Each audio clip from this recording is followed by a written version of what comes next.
একজন ওল্ড প্লেয়ারের মুখ থেকে এই কথাটা তখনই বেরোয় যখন সে তার স্কিলকে হারিয়ে ফেলে। যেই পুরানো প্লেয়ারের গেম প্লেটা দেখে আজ তোমরা হাসছো, এমন একটা সময় ছিল যাকে কাস্টম খেলার জন্য সর্বপ্রথম হায়ার করে নিয়ে যাওয়া হতো। যেই পুরনো প্লেয়ারটার গেম প্লে দেখে আজ তোমরা হাসছো, একটাবার খোঁজ নিয়ে দেখো সেই প্লেয়ারটার গেম প্লে দেখেই একটা সময় অনেক মানুষ গেম খেলা শিখেছে। যেই ওল্ড প্লেয়ারটার খেলা দেখে আজ তোমরা তোমাদের গ্রুপে নিতেও লজ্জা পাচ্ছ, খোঁজ নিয়ে দেখো সেই ওল্ড প্লেয়ারটা কোনো একটা সময় কোনো একটা গিল্ডের লিডার বা অফিসার ছিল। যেই ওল্ড প্লেয়ারটা আজ তোমাদের রিভাইভ দিতে যেতে ভয় পাচ্ছে, মনে রেখো একটা সময় ছিল যখন এই প্লেয়ারটাই পুরো মাঠ একা ফাঁকা করে বুয়া নিয়ে আসতো।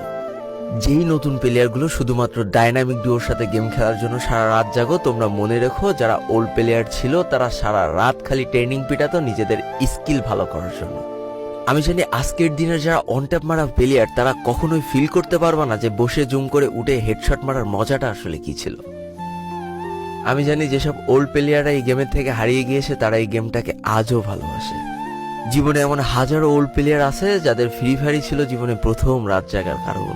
আমি জানি এমন হাজারো ওল্ড প্লেয়ার আছে যাদের রেজাল্ট খারাপ করারও প্রথম কারণ ছিল এই ফ্রি ফায়ার।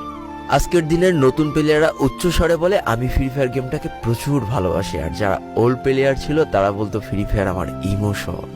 একটা না দুইটা না অনেক কটি বছর এই ফ্রি ফায়ার গেমটার সাথে কাটিয়ে দিয়েছি, অনেক ভালো ভালো বন্ধু পেয়েছি, আবার অনেক মানুষকে হারিয়েও ফেলেছি। আমি জানি এমন অনেক ওল্ড প্লেয়ার আছে যারা এখনো এই ফ্রি ফায়ার গেমটাকে দিনের পর দিন খেলেই চলেছে সেই ইমোশনের জায়গা থেকে। স্যালুট তাদেরকে।